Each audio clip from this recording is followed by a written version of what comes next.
Muito bem, vamos falar de um outro tema, que de resto é um tema caro aqui ao Universo Porta Bancada, o apoio ilegal do Benfica às suas claques. É um tema recorrente e que aqui temos trazido desde há já vários meses. Isto porque impõe-se, Francisco, voltar a este tema, porque temos aqui novos dados sobre este tema, da forma como o Benfica apoia a sua claque, e até novos dados com contornos um pouquinho diferentes daqueles que já falamos aqui, não é? O apoio, mas que no fundo atestam e confirmam aquilo que já tínhamos trazido aqui. O apoio ilegal do Benfica às suas claques é das maiores vergonhas do desporto português deste século.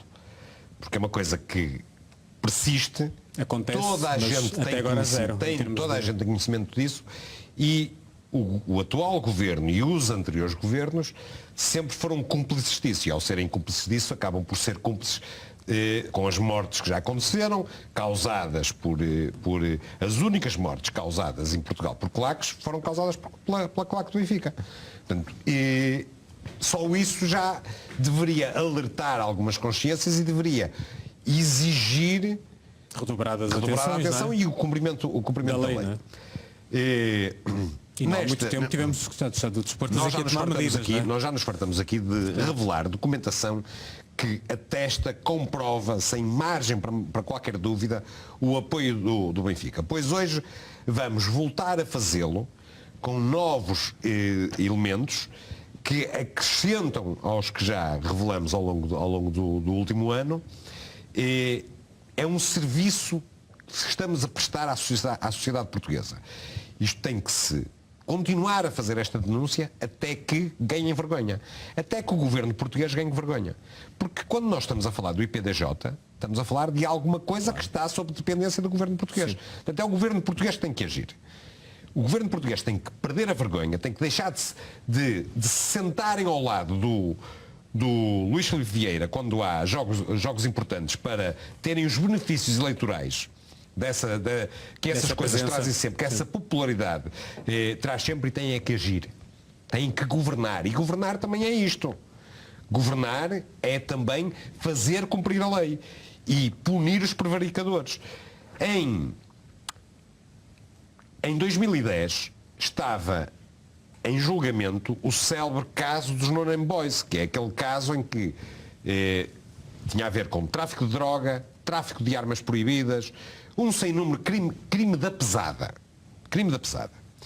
E nós percebemos agora que há aqui um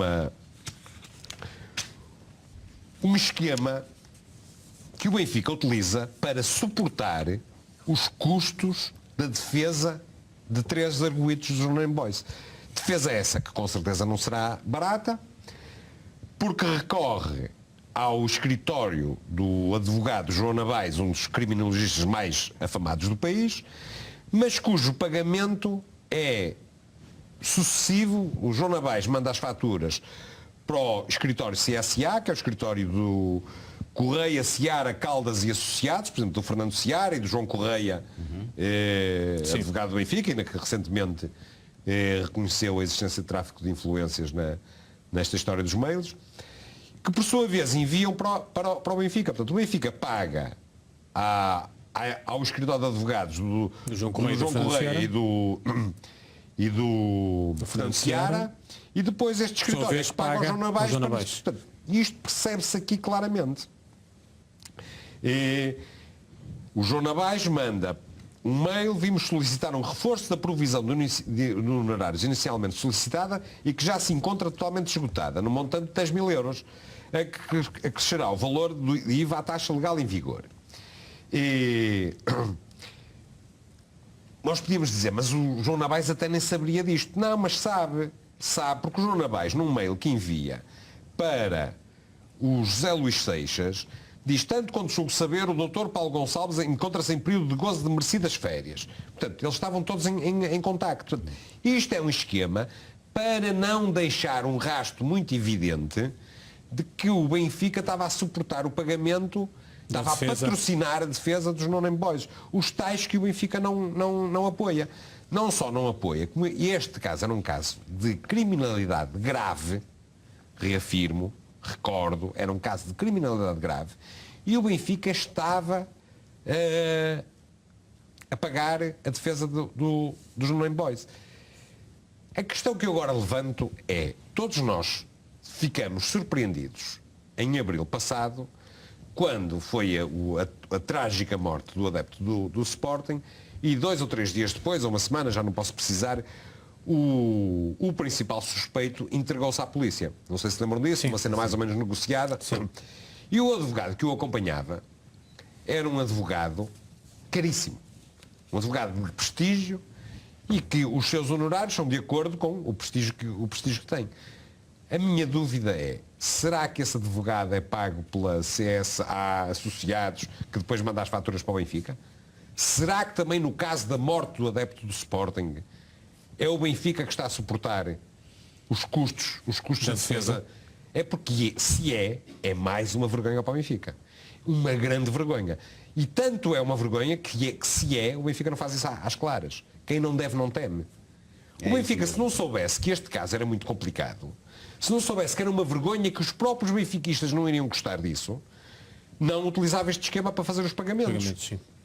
Isto faz-me lembrar o Franco Vargas a mandar a fatura para o Paulo Gonçalves. Sim. Mas há mais elementos que comprovam o apoio do Benfica às claques. Uma das coisas que diz a lei em Portugal é que os clubes não podem prestar qualquer tipo de apoio a claques que não estejam registadas.